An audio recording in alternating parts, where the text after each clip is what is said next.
Olá, bom dia, boa tarde, boa noite. Bem-vindo a mais um Solamento Podcast. Esse podcast que está permanecendo ativo, né, pela nossa insistência. Estamos. E pela graça. Estamos aqui.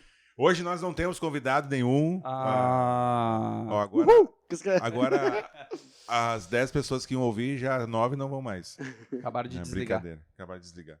Mas eu sou Francesco, para quem não me conhece, e só isso. E quem mais está aqui comigo hoje? Lucas Castilhos. Bom dia, boa tarde, boa noite. E o Christian. Bom dia, boa tarde, boa noite. Em Gênesis 9, o Senhor disse que haja churrasco. E houve churrasco. E houve churrasco, aleluia. Se nós fosse fazer um churrasco? Agora, vamos fazer, agora. Depois. Deu, vamos embora. Muito bem, hoje nós temos novidade aqui no nosso podcast. Hoje iniciaremos uma nova série. Isso não significa que vamos encerrar as outras séries. Vamos paralelamente trabalhando com cada série no seu lugar, né? É só para organizar. O objetivo é organizar os nossos episódios apenas. E de que vai ser essa série? Essa série vai ser sobre personagens bíblicos. Então teremos personagens bem conhecidos, como o de hoje, mas teremos também personagens que não são tão conhecidos assim, né, em outros episódios. Falar sobre a história, o que nós podemos aprender com esses personagens, enfim, Novo Testamento, Antigo Testamento. E hoje nós vamos começar com um muito conhecido, Antigo Testamento, e ele se chama, inclusive muita gente se chama, tem o nome dele, né? Hoje tá na moda de novo. Tá na moda de novo. E se chama Noé, o homem que foi chamado por Deus para construir uma arca. E a pergunta que vai conduzir esse episódio é justamente essa: o que nós podemos aprender com alguém que construiu um barco no deserto por décadas? Décadas construindo um barco no deserto. O que a gente pode aprender com esse senhor? Um jovem que depois se tornou senhor, viveu muito. Um jovem de 500 anos. Viveu muito, né? Então, eu acho que é legal a gente, para organizar, né? Porque tem muita coisa sobre Noé, obviamente, né? Mais um daqueles episódios que nós não vamos conseguir esgotar, né, todo o assunto, mas tem bastante coisa legal para a gente pensar sobre Noé.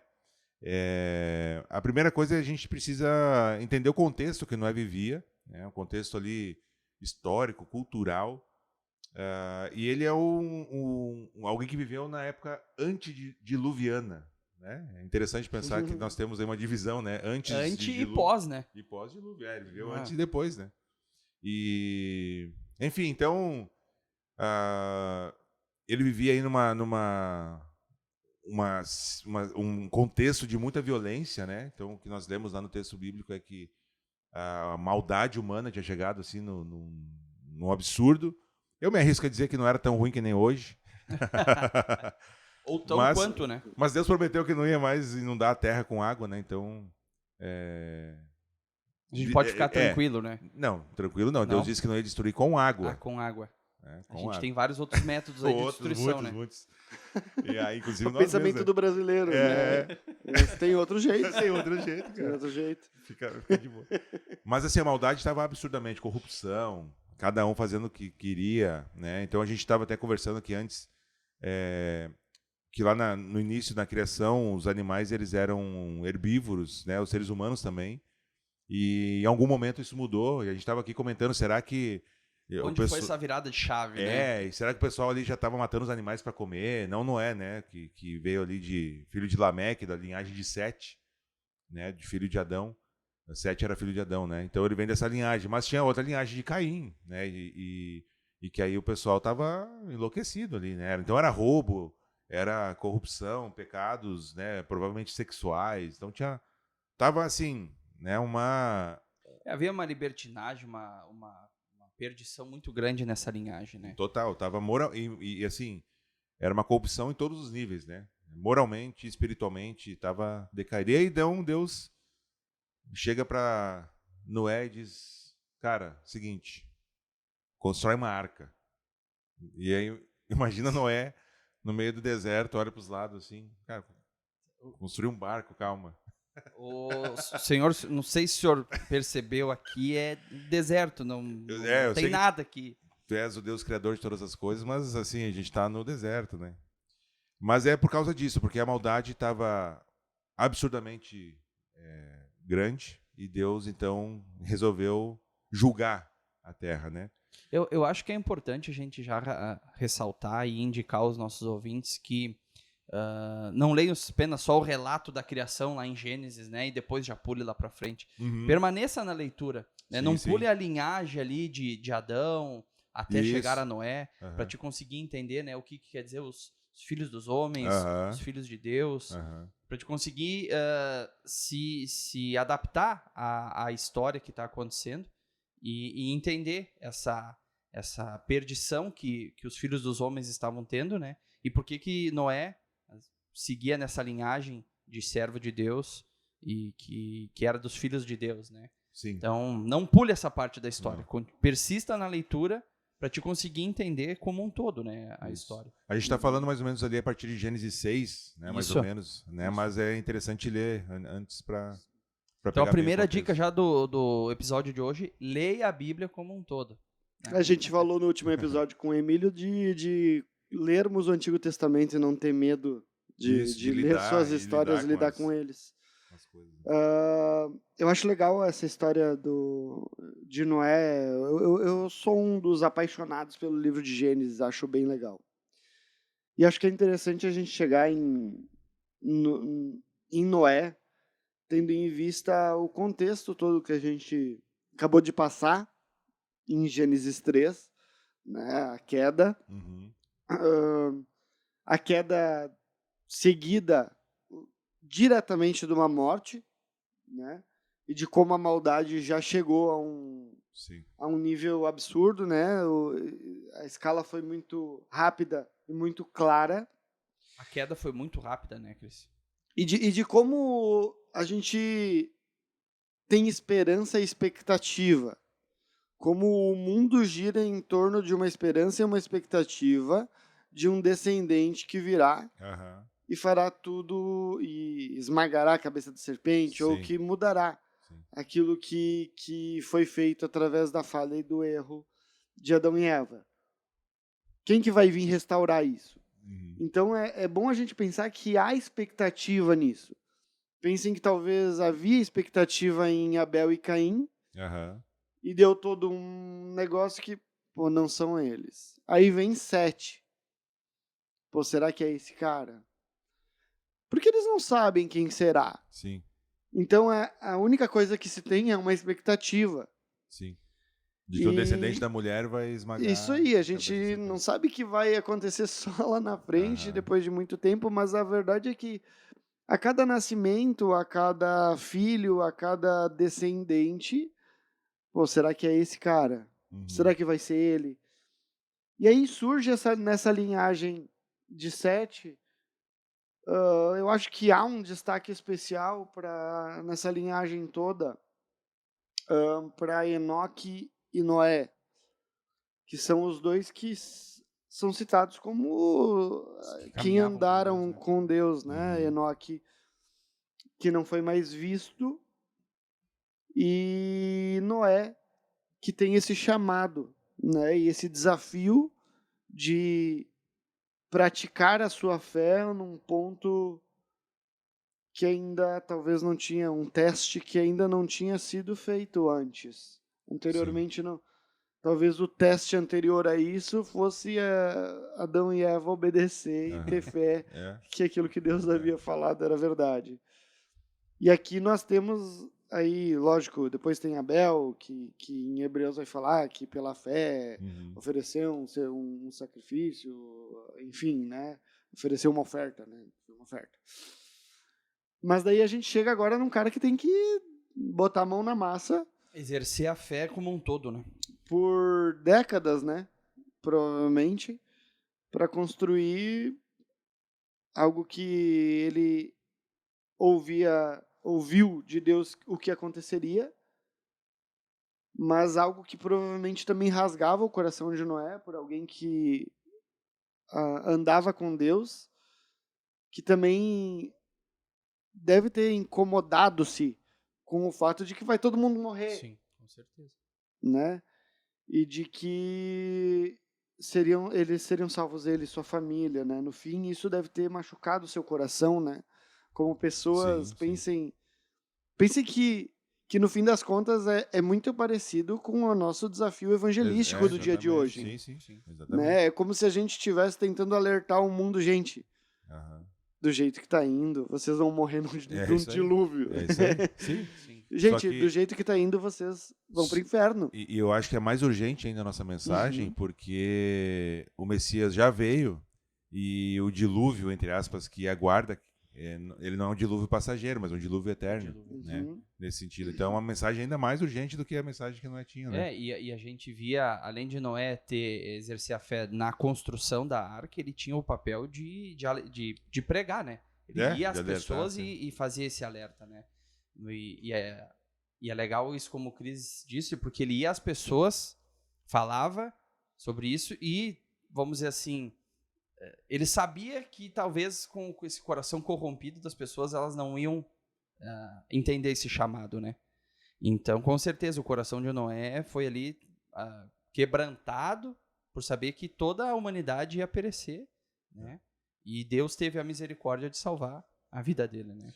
Eu vejo que nós temos de cara duas grandes aplicações aqui, né? Uma é essa que é esse desafio, né, que nós temos, que é, vamos dizer assim, semelhante, mas a gente tem que pensar que, primeiro, que a consequência do pecado, ela sempre vem, e vem rápido, e vem de forma devastadora, assim, né? Então, quando Adão e Eva pecam, imediatamente já experimentam a consequência do seu pecado, e o pecado, ele vai, parece, para ilustrar talvez, assim, aquela pedra que caiu na lagoa que estava água paradinha, e aquela onda vai abrindo, assim, né? Vai se alastrando. Então já tem o primeiro assassinato, né? O Christian falou, e as coisas vão de mal a pior, né? O próprio pai de Noé, o Lameque, ele era um cara super depravado, disse que matou um cara porque pisou nele, e outro lá, acho que no 4, que ele fala aqui, ó, chamou as mulheres, e tinha várias mulheres, né? Se a poligamia era instaurada como algo normal, ele né? diz, escute o que eu vou dizer. Matei um homem porque ele me feriu e um rapaz porque me pisou. Então, o próprio pai de Noé, ele era alguém também que estava nesse ciclo depravado, de maldade, de pecado. E aí, então, nós temos uma segunda aplicação, que é justamente a de Noé ser o cara que vai quebrar esse ciclo, vai permanecer, entendeu? Vai se colocar assim, não, vou confiar em Deus, vou exercitar minha fé. Porque assim, construir a arca foi um grande passo de fé, porque a gente brincou, né? Não tinha água, né? Deserto. Mas mais ainda, pensa em toda a resistência que Noé enfrentou, né? No seu contexto, inclusive da sua família, no seu pai, por exemplo, né? Então, ao passo que ele também sabia o que ia acontecer, porque Deus fala para ele que vai destruir toda a terra e tal, vai salvar a família. Mas Noé olha, sei lá, para um amigo, né? E imagina esse cara aqui, daqui a pouco vai estar...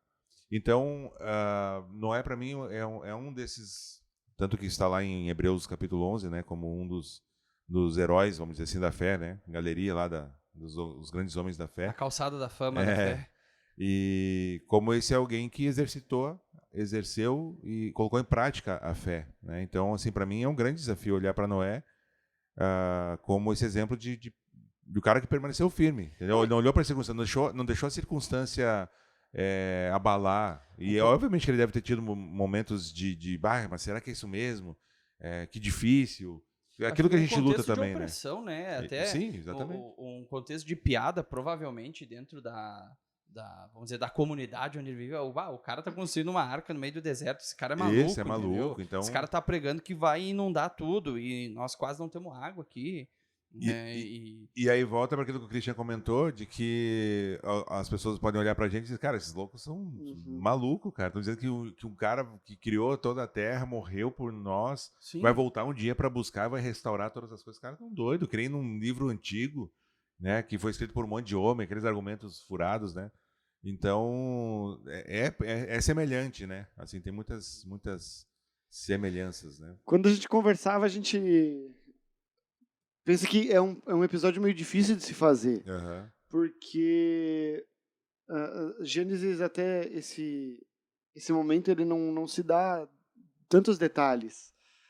Tipo, a gente vê que Enoque e Noé andaram com Deus, mas a gente não sabe como eles chegaram... Como? Isso, sabe? como foi? Tá, tipo, foi passando de filho a filho. Isso, foi os avós lá que ensinaram. Tá, e por que tipo... Lameque, ou Matusalém não entrou na arca também, sabe, no fim das contas. Porque, tipo, é um cálculo que se a gente for fazer, Matusalém teve Lameque com 187 anos. E Lameque teve Noé com 182. Então se 369. conheciam. 369 anos tinha Matusalém quando Noé nasceu. Sim. Então, O dilúvio começou no 600, 969. Foi a idade que ele viveu. Será que ele morreu no dilúvio? Morreu 2 meses antes? Essa é uma boa pergunta. Né? A gente não tem esses detalhes, Sim, né? sim. Mas pode ser que a própria família de Noé... Cara, nada a ver, meu. Nada a ver, sabe? Não, Mas- pelo jeito do pai dele aqui, eu acho que o pai dele...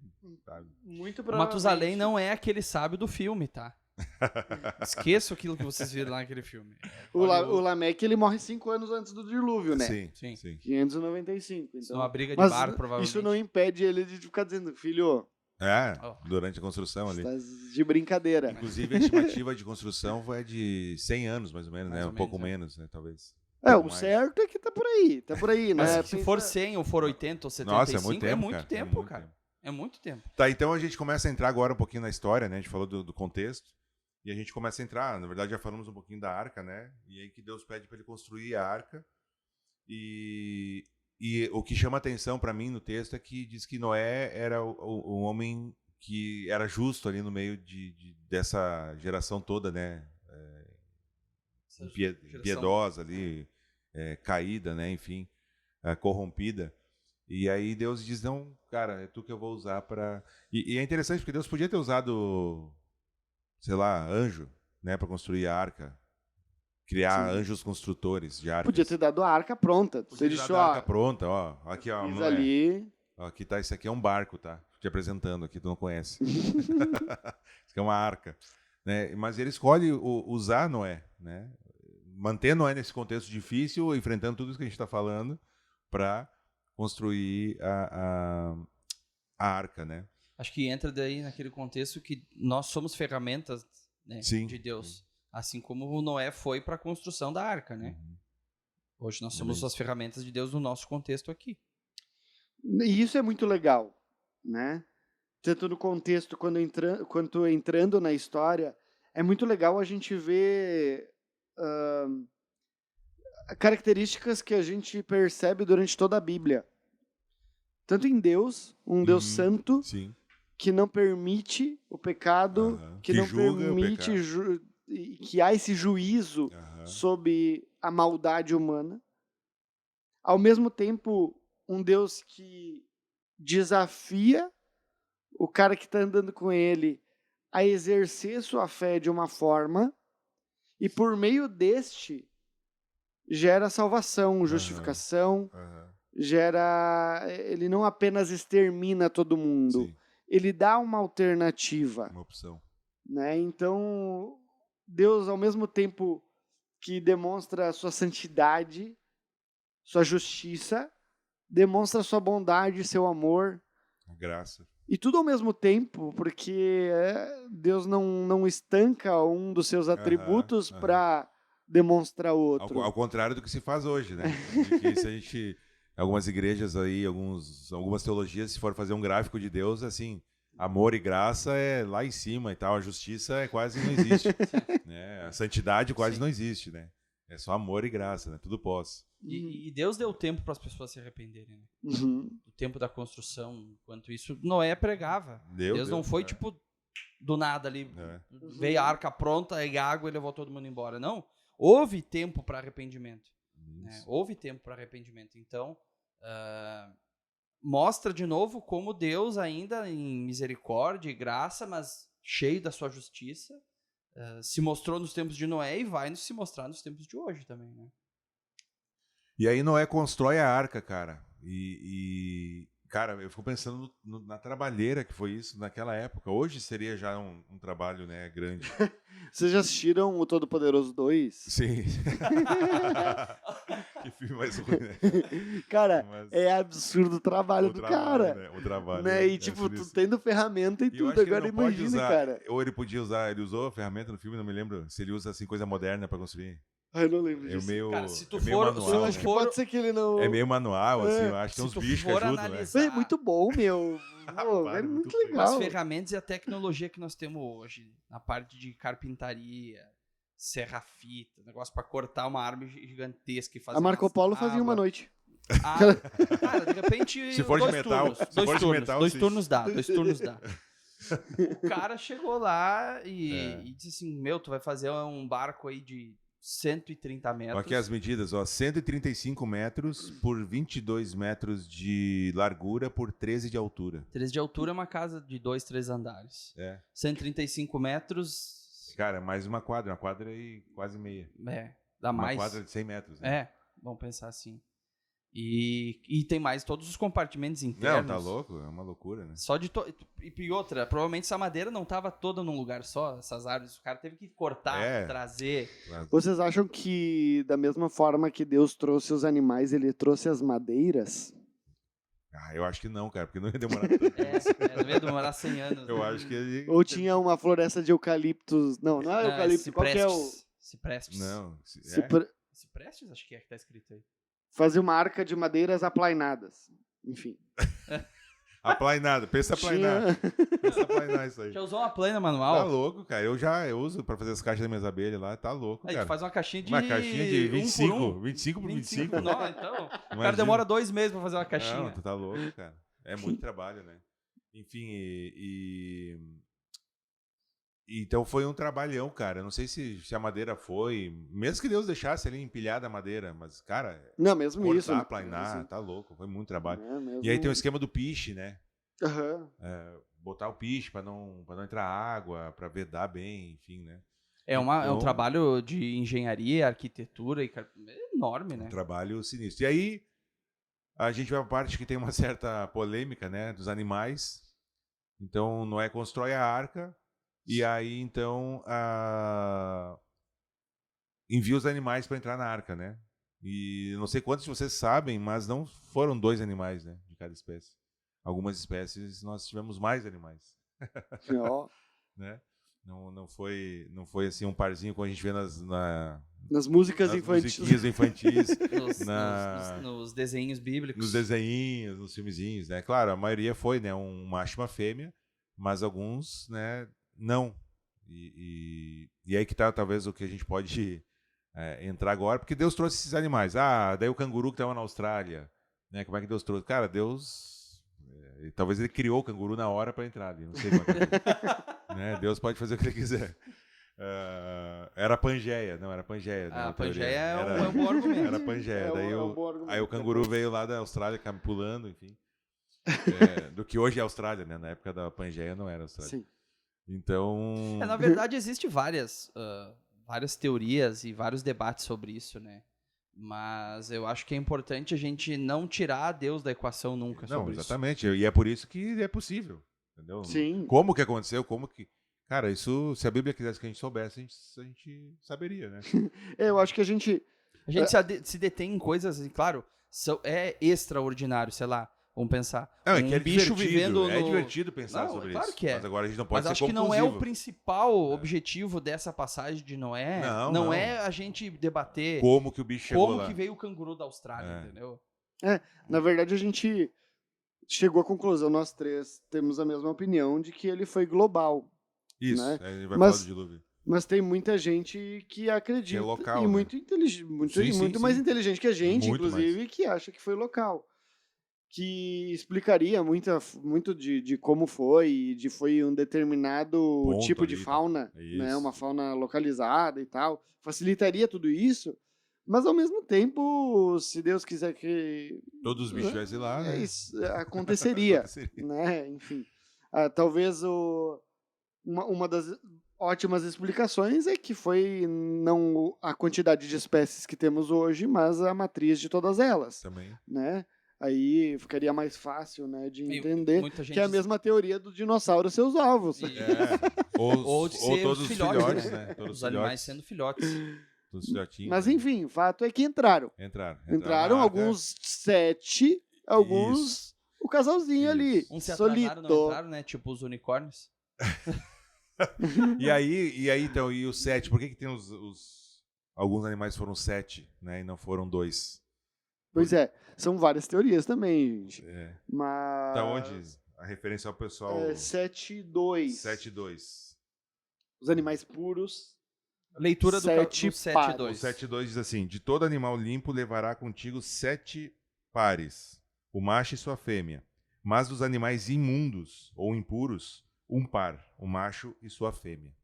Então, dos animais puros, foram 7, né, cara? É isso, né? 7 pares, foram 14. E aí então, é onde bastante. aparece a primeira questão de puros e impuros, né, na Bíblia. Depois que a gente vai ver só lá na lei mosaica e em Levíticos, né? Uhum. Então, aí já também é outra teoria, né? Pra que aí a gente entra meio que uma diversificação, né? Então a gente tem agora 2 classes, né? 2 tipos de animais. O que talvez faça um prelúdio ao capítulo 9, que vai... Que é a saída da arca ali, né? Que é a saída da arca e usar esses animais para alimentação e tudo mais, enfim, né? E aí que veio a brincadeira do primeiro churrasco. Isso aí, aí veio a minha abertura do primeiro churrasco. Talvez seja o prelúdio disso, essa separação entre puros e impuros, porque como a gente vai ver depois na lei mosaica, alguns animais que não podem servir de alimento, né? Não podem servir de alimento. Teorias sobre isso? Pode ser, e eu imagino que tenha muito a ver com questões de saúde, né? Por exemplo, o porco. O porco, até hoje, se a gente não cozinhar bem, cara, vai passar mal. Os crustáceos e afins. Pode pegar vermes, inclusive. Corvo e urubu. Cara, tipo, tem animais que na lei mosaica, né? Tipo, tá tudo certo. Sim, né? Ainda mais no contexto Porque daquele, se comer, vai dar ruim. Então, existe um motivo e um sentido por detrás de toda a lei, apesar de que a gente não precisa saber o motivo e o sentido das coisas para obedecer a Deus. Exatamente. E isso é uma prova que Noé nos dá. A gente não precisa ter certeza do que vai acontecer, mas confiar naquilo que Deus falou que vai acontecer. Né? Então, ali, em resumo, né, foram 7 pares de animais impuros. Puros. Não, puros. 7 puros. 7 puros e 2, aí um par 2 impuros. Né, para manter só. Isso aí foi só para manter. O coelho entrou em 2 ou 14 e saiu em 280. o porquinho da Índia, a mesma coisa. Né? Então, a gente tem essa separação, né, dos impuros. E aí, obviamente, que talvez tenha a questão, e a Bíblia não nos fala isso, mas olhando para todo o contexto da Bíblia, a gente pode imaginar que talvez esses animais serviriam para sacrifícios de adoração a Deus, né? Porque é o que Noé faz quando ele sai da arca. Quando sai da arca, né? Não que necessariamente poderiam se fazer ofertas sem podia se fazer um memorial, por exemplo, mas aí Noé sai e faz um sacrifício para Deus, né? Um holocausto. Um holocausto. Então, tem para isso e também eu particularmente creio que para alimento também ali depois, né? Porque a terra alagou, não se tem mais bicho nenhum ali, não se tem mais planta ainda, né? Tá começando a voltar a planta, então tinha que se comer alguma coisa. Francesco, eles podiam comer os ovos da galinha, tomar o leite da vaca, podiam, mas né, eles queriam fazer um churrasco, Mas aí tu pega e tu imagina o cenário de destruição e devastação que eles encontram logo depois que eles saem da arca, né? É um negócio maluco isso também. Né? Inclusive, você que está nos ouvindo, vai lá no Instagram do Solamento Podcast, isso, né? @Solamento Podcast. E escreve aí se tu acha que o primeiro churrasco foi ali depois da... Eu acho que foi uma paletinha de ovelha. Mas pensa, ele ficou convivendo com a ovelha na arca, cuidou dela. Mas aquela que ele fez, ele não deu nome, ele não se apegou, não entendeu? Se apegou. Não pode dar nome. Eu acho, pode dar nome pra bicho. Eu acho que ele criou essa teoria de não pode dar nome pra bicho. Pode ser. Claro que ele deu, se sentiu culpado e disse pros filhos, vocês não vão dar nome mais. Não vão dar... Essa aqui, nós vamos dar um número pra ela. Por outro lado, talvez aí se nasceu a ideia de criar os bichos em... Confinamento? Em confinamento, pra engorda, entendeu? Noé, o primeiro confinador de gado, de ovelha. Ele foi uma startup, né? Ele lançou naquela época. Sabe que eu tava ouvindo um podcast em que o Rodrigo Silva, ele trata assim, tipo, como se fosse tão impactante para Noé e sua família comer um animal quanto foi pros caras daquele avião que caiu nos Andes. Comeu sim. as pessoas Pra ali comer e as tal. pessoas. Eu acho que sim, cara. Porque De que, tipo, se foi nesse momento, eu acho que foi se meio... eles realmente não comiam antes, deve ter sido um negócio muito sinistro, louco. sinistro. Além de, tipo, lógico, Deus pode fazer com que eles não passem mal depois. Mas se você experimentar ficar 2, 3 anos sem comer carne e Sim. for comer, provavelmente... O teu sistema digestivo, ele se adapta àquilo que tu come. Ao né? passo que foi chocante, também deve ter sido assim, um negócio que o cara botou na boca e pensou... Aquela Deus, explosão, assim, por que eu não as fiz minhas isso antes, papilas Deus? gustativas...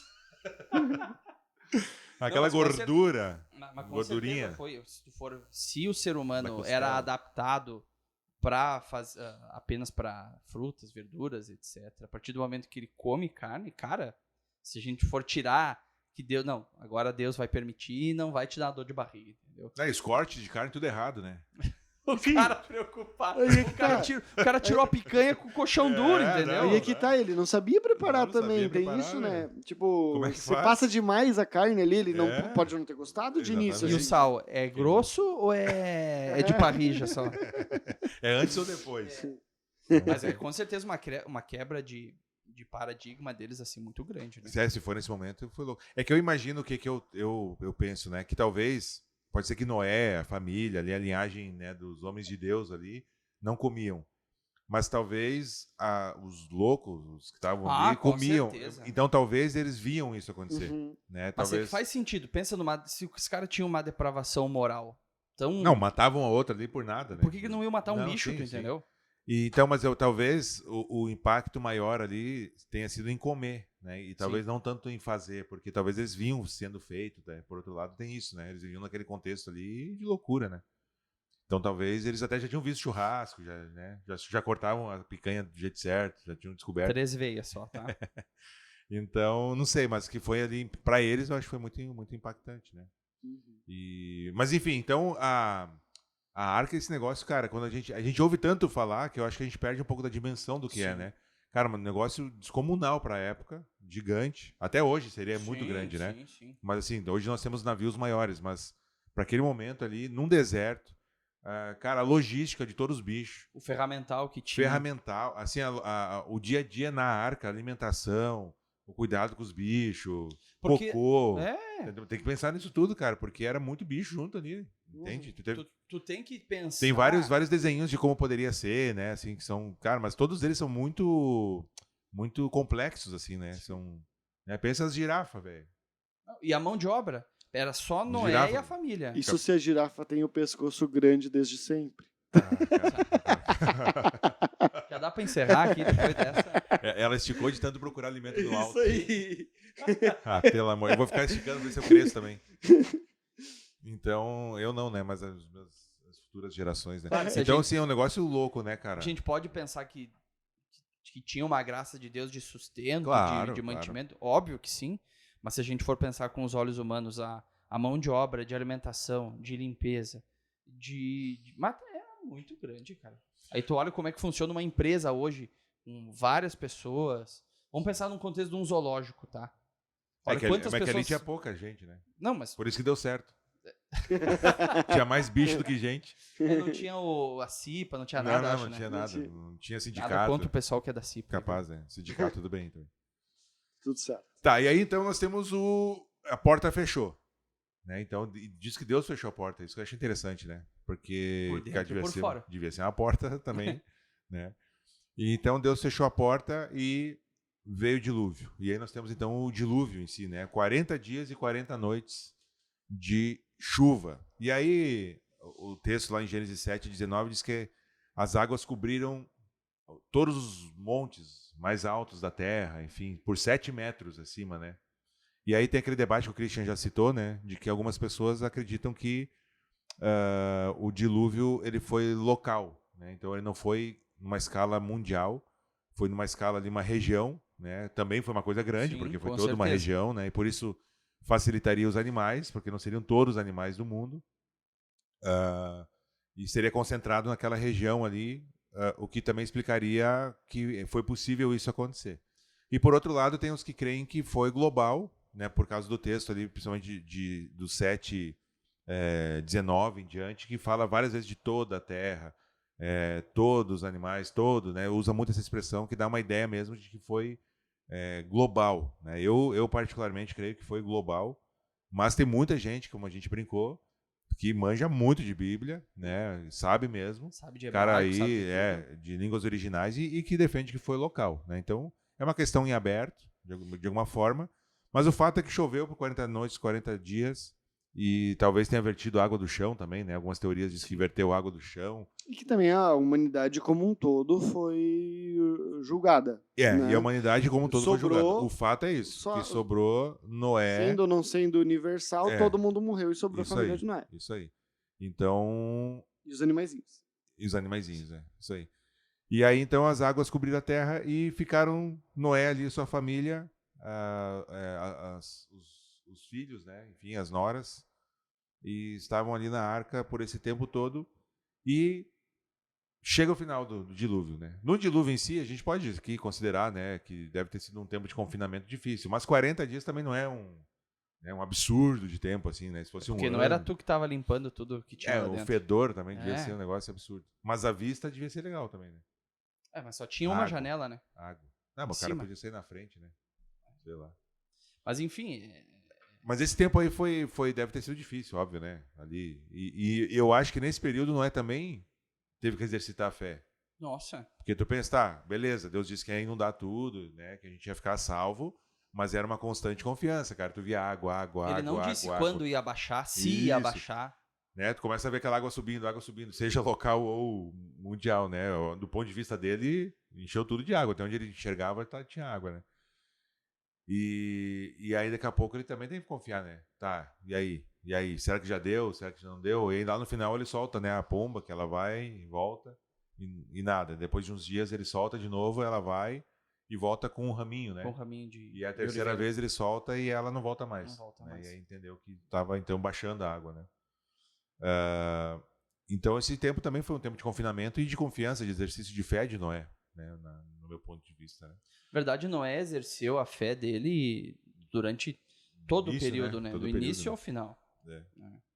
E mostra que na nossa caminhada, a gente tem que exercer a fé do começo ao fim também, né? E depois a gente vai chegar na parte final ali, onde ele dá uma tropeçada também. Mas mostra que, independente se tu não enxerga aquilo que vai acontecer ali depois daquela montanha que está inundada, cara, continua confiando que Deus tem o melhor, tem o propósito para ti. Mantenha a tua fé, né? E aí, então, acaba o dilúvio, né? Ali no capítulo 9, né? Eu acho que é que... Deixa eu ver aqui. No 8 termina... No 8, né? As águas diminuem e tal. Aí, tipo, tem o relato ali, passou um ano, né? E daí Noé sai, no versículo 13 do 8, Noé e sua família saem, né? Da arca. Então sucedeu que no primeiro dia do primeiro mês do ano 601, as águas secaram sobre a terra. Então ficaram confinados um ano dentro da arca. Versículo 18, então Noé saiu da arca com sua mulher e com seus filhos e as mulheres deles. Foi 40 dias e 40 noites chovendo. Até essa água descer, baixar, foi tempo. Então foi um ano, cara. Não, o início do capítulo 8 é sensacional. Lembrou-se Deus de Noé e dos animais, fez um vento soprar e a água começou a baixar. Para dar a impressão que Deus tinha assim, tem o cara lá. Tem o cara lá, esquecemos. O cara assim... A Trindade conversando. Peraí. A gente esqueceu alguma coisa. Então dá essa sensação, mas a ideia é que lembrou-se, na verdade, é de resolver o conceder favor, né? Ali nesse momento. Até, né? Assim, tipo, lembrou-se Deus e tal, né? Mas pra nós parece isso, né? Lembrou a gente teve o exemplo das enchentes aqui no Rio Grande do Sul, que choveu ali uma semana, né? E inundou todos os nossos irmãos aí da capital e tudo mais. E a gente viu que numa chuva de uma semana, que foi ali em torno de 600 milímetros, algo assim, eu não vou me recordar, demorou quase 45 dias para abaixar as águas ali onde estava em Porto Alegre, né? Então tu pensa, 40 dias e 40 noites chovendo, água vertendo de cima e de baixo, de onde mais podia vir, e mais toda a ira de Deus em cima de tudo isso. Demorou um ano, cara. O cara teve que exercer um Não, ano e de aqui confiança. no 8:13, ele tirou, então, a cobertura da arca e olhou e viu que o solo estava enxuto. Mas aí o versículo seguinte dizia, aos 27 dias do segundo mês, então ele ficou ainda na arca um tempão, porque ainda não estava seco, estava tipo enxuto, né? Mas não Sim, estava de seco. repente ali onde ele tava, mas ele É. enxergava longe, ainda tinha um É, negócio sei meio... lá, tava meio banhado. Já, mas ainda não, né? É, isso aí. Então disse Deus, aí aos 27 dias do segundo mês a terra estava seca. E então disse Deus a Noé, sai da arca. Então, Ele só saiu quando Deus permitiu que ele saísse. isso aí. E 27 dias ali olhando a terra enxuta, mas sem poder sair, né? Da terra.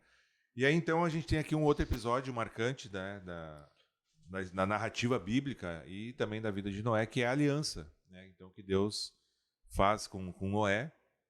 E isso está ali no capítulo 9, né? E tem uma referência muito parecida com o que Deus fala para Adão e Eva no Jardim do Éden, né? No versículo 1 do 9 ele diz ali, abençoou Deus Noé e seus filhos e lhes disse, sejam fecundos e multipliquem-se e encham a terra. Né? Então, a minha versão aqui diz no 2, pavor e medo de vós virão sobre todos os animais da terra e sobre todas as aves do céu. Então esse medo que nós temos dos animais a nosso respeito, sabe quando tu vê um passarinho e aí tu vai tentar chegar perto e ele voa e foge? Aqui é onde Deus diz, ó, pavor e medo de vós virão sobre todos os animais da terra e sobre todas as aves do céu. Tudo que se move sobre a terra e todos os peixes do mar nas vossas mãos serão entregues. Então, tem uma promessa de Deus aqui muito parecida, né, com o que ele fez para Adão e Eva lá, uma ordem, né? Na verdade, sejam férteis e multipliquem-se, né? Sobre a terra, né? E aí então Deus faz essa aliança com Noé. E depois ali de Adão, né? Adão é a primeira aliança, né? Que Deus faz com o humano. Mas aqui é a primeira aliança depois da queda, né? Primeira citação de aliança, né? Isso, que Deus faz com alguém e esse alguém é Noé.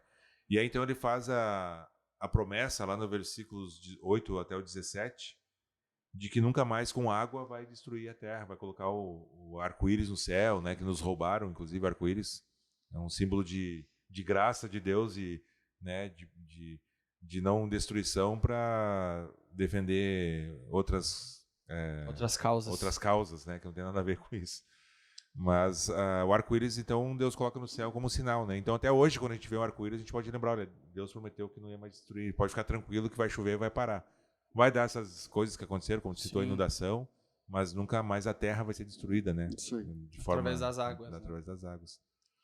O arco-íris como um sinal da aliança de Deus com Noé. Exatamente. E não como qualquer outra coisa não pelo como qual é usado hoje. Símbolo de LGBTQ+. Tal. Mas assim, é interessante a gente tentar pensar no pano de fundo de Gênesis como o livro das origens. Uhum. A origem de um povo que estava saindo da escravidão e que começa a entender um pouco da sua história, a história da humanidade. E a gente vê, então, novamente trazendo aqui essa semelhança do tratado ou da dispensação ou da aliança de Deus com Noé. A gente pode puxar e imaginar que provavelmente a estrutura literária de Gênesis ela nos traz ao ponto de acharmos que a partir daí Gênesis 3,15 está pago. Está feito. O descendente da mulher é Noé. Ele andou com Deus. Sim. Veio o dilúvio. Todo mundo morreu e começaremos uma nova humanidade. Começaremos uma nova natureza. Tudo novo se fará. Então tá aí. Gênesis 3,15 está respondendo em Noé. É isso aí. Né? Mas eis que tem o versículo 20, né, do capítulo 9. E sendo Noé lavrador, passou a plantar uma vinha. E aí o 21, bebendo do vinho, embriagou-se e se pôs nu dentro de sua tenda. E aí o Cã, né, o filho, vê ele nu e ele fica, depois ele acorda, descobre que o filho viu ele nu, amaldiçoa o filho, né, e aí E aí? recomeça Recomeça tudo de novo, né? tudo de novo, né? E é interessante porque Adão pecou por comer, né? E Noé por beber, né? Então tá ligado assim muito a esse negócio, né? Então essas ações, né? Embora a Bíblia não seja contra o vinho, ela é muito muito clara Sobre a embriaguez, nos perigos, né? Sobre a embriaguez, Sim. enfim, né? De Noé, depois de Ló também, Muitos, enfim, muitos, né? né? Muitos homens aí. Mas é interessante, né? Que a esperança se torna logo numa frustração, né? E como há paralelos bem claros, né? Tem um livro que a gente leu que ele chama-se Lendo Moisés e Vendo Jesus. Isso aí. Não me lembro do autor agora. O autor não lembro, mas ele traz algumas ideias de como a gente pode ver Jesus nessas histórias e ele faz uns paralelos. Dentre esses paralelos, ele puxa exatamente essa questão das semelhanças da história de Adão e de Noé. Né? E a ideia dele é que os feitos dos pais serão sinais para os filhos, no qual é de esperar que haja paralelos claros entre Noé e Adão, tanto na sua fartura e obediência, quanto na sua queda. Né? Então ele puxa essa ideia de a plantação, a queda dele, da ordem de ser férteis e multiplicarem-se, como tem muita semelhança na história de Adão, e de como deixa tudo muito claro de como o homem por si só tem o coração, como Deus mesmo diz, inclinado para o mal. Sim. Né? Sim. E de como isso se repetirá, se repetirá, se repetirá, e até que o verdadeiro descendente, o descendente, e não um descendente da mulher venha, né? Que hoje sabemos que é Cristo Jesus, né? Que fez, né? E tornou possível que o nosso coração servir a Deus e não mais ao pecado. Então, é claro a gente perceber essa expectativa toda, e no livro até que eu citei antes, ele faz uma alusão bem legal também à ideia da história de Noé e de Moisés, né? De como, pela tradução, a gente perde um pouco dessa referência em Êxodo, quando Moisés utiliza para escrever que ele foi salvo pelas águas num cesto, mas a palavra que ele usa para cesto é arca. E de como há um link aí, imagina ele escrevendo, vendo na história do seu povo, algo que ele poderia aprender, né? E de como, com a arca em meio às águas, há salvação. De novo, há salvação do povo. Né? Houve salvação de um mundo corrompido e depravado, e em Moisés há a salvação de uma escravidão, né? A libertação, e de como Deus usa de tudo isso para o povo entender e perceber que ele é diferente de todos aqueles deuses que eles viram no Egito.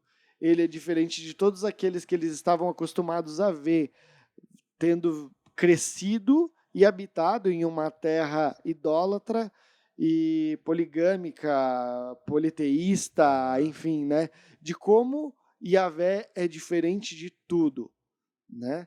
Eu acho legal também a gente ressaltar que o dilúvio por si, o relato do dilúvio, ele está presente não somente na Bíblia. Sim, sim. Né? Várias outras de como histórias de povos, a gente né? tem a origem aqui dos povos, né, que parte no Monte Arará, que seria ali na Rússia, Mesopotâmia, aí, né, exatamente no berço onde a gente entende hoje que surgiu a civilização, de como outros povos também têm esse relato. Sim. Tem esse relato. E daí, na época que Moisés escreveu o Gênesis, muito provavelmente já tinha outros com os relatos, mas viemos aqui Gênesis não como Até estava vendo um podcast que o cara falava, tá, mas daí é uma cópia dos outros? Não. Não. Gênesis traz a verdade, o que realmente aconteceu. Isso. As outras escritas disso, ela nunca trazem Deus como existindo antes do cosmos, né? O Deus, ele é uma criatura gerada pelo cosmos, os deuses, né? Sim. No caso, não como o arquiteto de tudo, como o soberano sobre tudo, né? A gente sempre tem nas outras culturas, outras religiões, deuses que estão a serviço da humanidade. Aqui nós temos homens que estão a serviço de um Deus santo, Exatamente. né?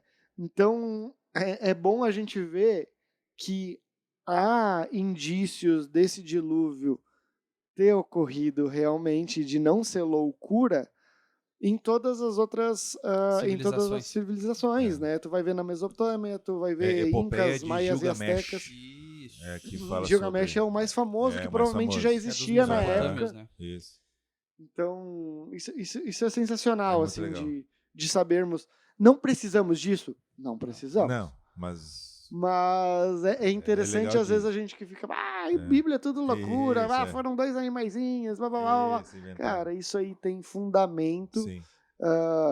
Deus não precisa disso para comprovar a E nem nós realidade da precisamos disso Bíblia. pra crer. Nós não precisamos, a diferença que a Bíblia faz na nossa vida torna isso apenas um relato a mais. Isso, É um isso. plus. É um plus. Que a gente não precisaria, né? Mas enfim, só para destacar isso, acho que é importante a gente falar também. Com certeza.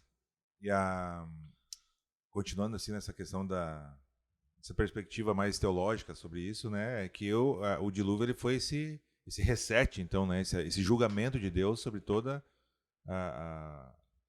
o povo, a raça humana, que havia pecado, e Deus não deixa impune o pecado, né? E, de novo, eu quero reforçar que o pecado ele é algo que é muito sério. Hoje a gente vive na geração em que do não dá nada, sabe? Eu posso viver como eu quiser, eu posso viver um pseudo-cristianismo, eu não preciso obedecer tudo que a Bíblia ensina, eu posso fazer meus projetos, meus planos, viver a vida como eu quero. Jesus é só, tipo assim, um pendurico que eu tenho, um chaveiro, né? Jesus, ou talvez ele é o meio pelo qual eu vou chegar nesses objetivos que eu já tenho. Ele tem que abençoar meus planos, ele tem que fazer o que eu quero, ele tem que me abençoar fisicamente, ele tem que me abençoar financeiramente. Se a doença vier, Deus, aí eu esperneio. Se acontecer uma coisa ruim, Deus, não sei o quê. Cara, a gente tem que pensar que para Deus o pecado é muito sério. Tão sério que o próprio Senhor Jesus morreu na cruz, né? Quão sério é o pecado para Deus? É o ponto de ele mesmo se entregar na cruz, né? Então, e aqui é mais uma amostra de que Deus leva muito a sério o pecado. A humanidade estava corrompida num cenário de Babilônia, inclusive a Babilônia depois, né? Sim. E Deus pune o pecado. E quão séria é a corrupção humana? Isso, porque que teve que Deus se fazer homem para nos resgatar disso. Exatamente, né? Então, claro que pela graça de Deus e pela morte e ressurreição de Jesus, hoje nós temos essa paz com Deus, né? No sentido de termos essa esperança de um novo céu, uma nova terra, mas ainda a gente está sob a influência do pecado. E a gente tem que levar isso em consideração, de que o pecado, assim como influenciou Noé, logo, pouco tempo depois ali, deu tempo, claro, de plantar a vinha, né? Então não foi assim tão rápido, mas teve algum tempo ali, alguns anos talvez, e já, entendeu? Caiu, amaldiçoou o filho fez errado porque era um pecado, assim, vamos dizer, grotesco, tu falar do pecado de outra pessoa, né? Então ele vê o pai nu, aquela coisa toda, por isso que Noé amaldiçoou, mas assim, já virou um tendel de novo, né? E a gente vai ver isso durante toda a narrativa bíblica, de que a esperança, né, como tu comentou, depois vem Moisés, aí depois é Davi, né, assim, Abraão antes ali, então, enfim. Mas sempre tem essa esperança Isaac, e a frustração, né, Isaac. Isso. Isaac, imagina a expectativa que se tinha teve em sobre torno ele, né? dele, né? Então, e aí frustra de novo, né? Então, até que Jesus, que é o Messias, o homem perfeito, né, o homem Deus, morre no nosso lugar e restaura, de fato, e de uma vez por todas, né? Mas então, assim, o pecado ele é muito sério. A gente tem que tomar muito cuidado com E isso. é bom né? a gente ir lendo as histórias bíblicas e se frustrar junto com os leitores originais, entendendo que, cara, a gente não chega lá. Não chega. Se colocar no lugar deles, a gente parece que vai, mas não é. Parece que vai, não é. Né? Então, Noé não é. E quando a gente se sentir bom o suficiente, exatamente, veja que todos esses exemplos de fé que estão listados em Hebreus, na Galeria da Fé, não foram o descendente. Exatamente. E nenhum deles, a Bíblia se preocupa em esconder seus pecados e suas falhas. Os heróis da fé, todos eles tiveram pecados sérios, né? Então, com certeza. A gente um dia faz uma lista da vida de cada um com os erros. Os pró e contra.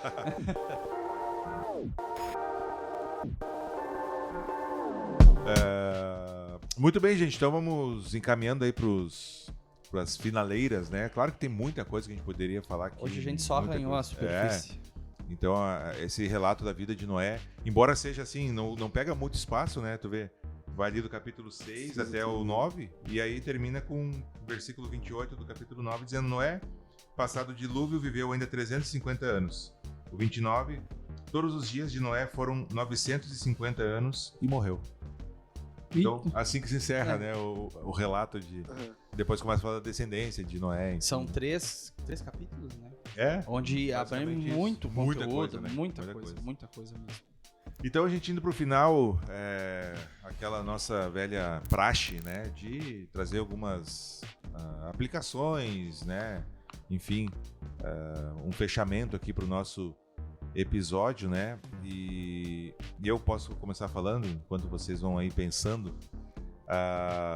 Mas eu acho que a gente tem em Noé um exemplo de fé e de obediência. Né? Então, Noé, como a gente falou, começou pela fé, enfrentando todo um contexto contrário a ele, né? Forte, e permaneceu firme, né?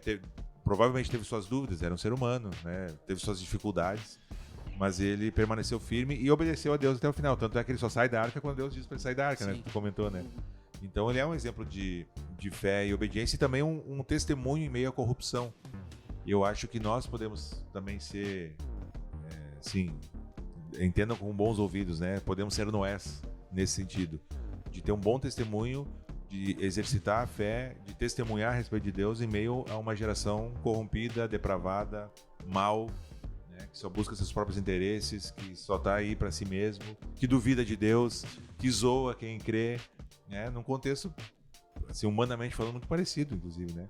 As tecnologias mudaram, os tempos passaram, mas o coração humano permanece o mesmo, né? Sim. Então eu acho que uma das coisas que nós podemos aprender com Noé é isso, de que a gente pode permanecer firmes, vale a pena crer, se Deus falou é porque vai acontecer, se Deus prometeu é porque vai se cumprir, né? E a gente pode permanecer firme.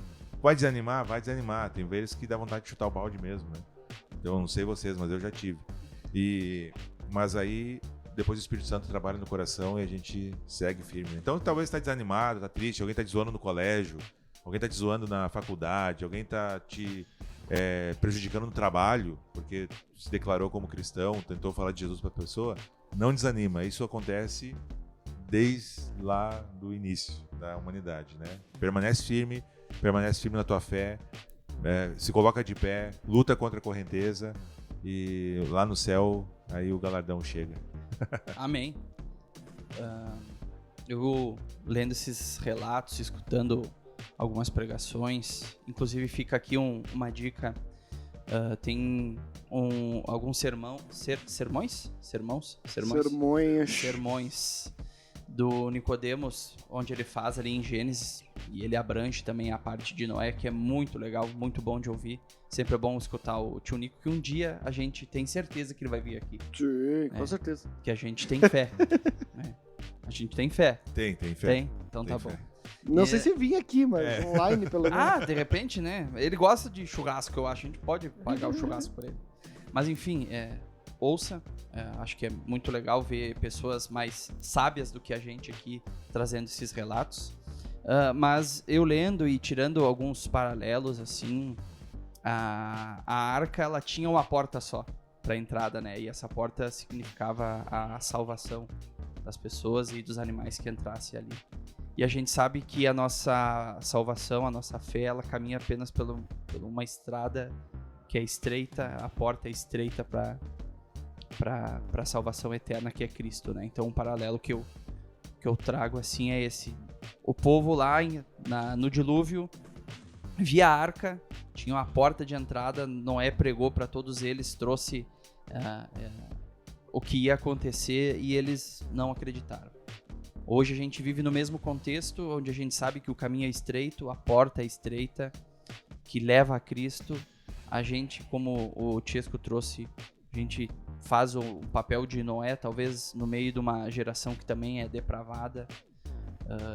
A gente, como pecador, também vai falhar, mas a gente tem o papel de levar essa palavra para as pessoas que necessitam conhecer essa porta estreita, esse caminho que não é fácil, mas é o único que vai nos levar à salvação, que é Cristo, né? Noé olhava para o futuro e esperava um Messias, que iria trazer a redenção.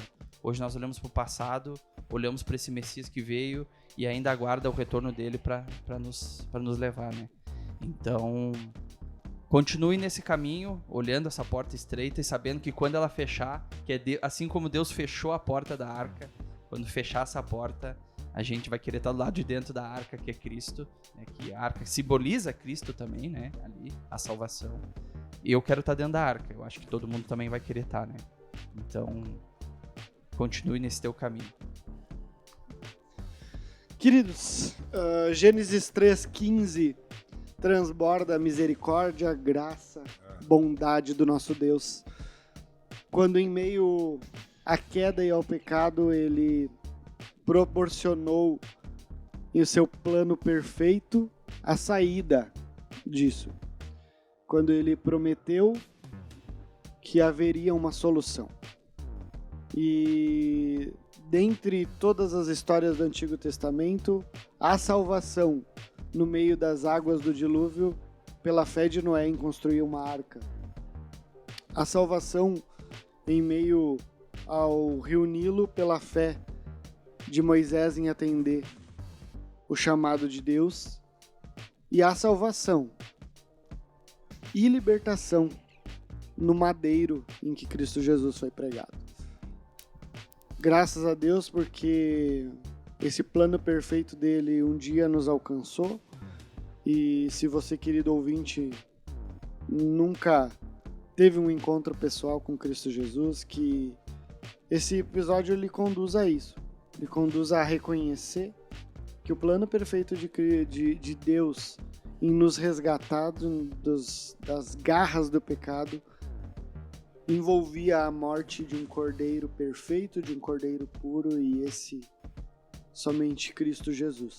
Ele é o descendente que nos resgatou e que segue resgatando pessoas através da sua igreja, através da sua palavra, e que esse episódio sirva para isso também, para resgate e para demonstrar o amor, a fidelidade e a bondade desse nosso Deus que nos alcançou e nos atingiu.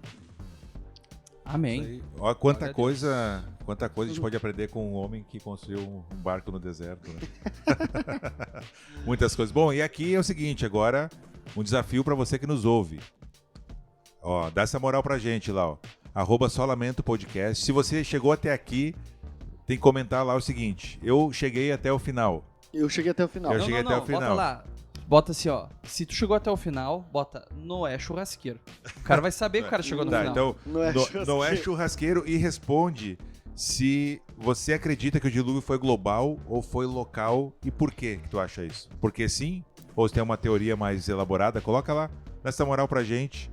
E nós ficamos por aqui. Nos siga, né, no @solamentopodcast no óbvio, Instagram, né? O cara tem que seguir, YouTube. Se você Spotify. responder sem seguir, aí está de vai brincadeira. perder a salvação. Valeu, Então, gente, ficamos por aqui. Que Deus abençoe. Que envie talvez esse podcast para alguém que você sabe que está lutando na sua fé. E talvez isso possa motivar essa pessoa. E logo lançaremos outros episódios, né? Com maior frequência. Na verdade, não. Não vai ser a mesma frequência. Enfim. Não dá. Né? Tá? Deus abençoe. Até Valeu, a próxima. abraço. Valeu, abraço. Valeu. O Senhor disse a Noé que vem um chuvão, chuvão.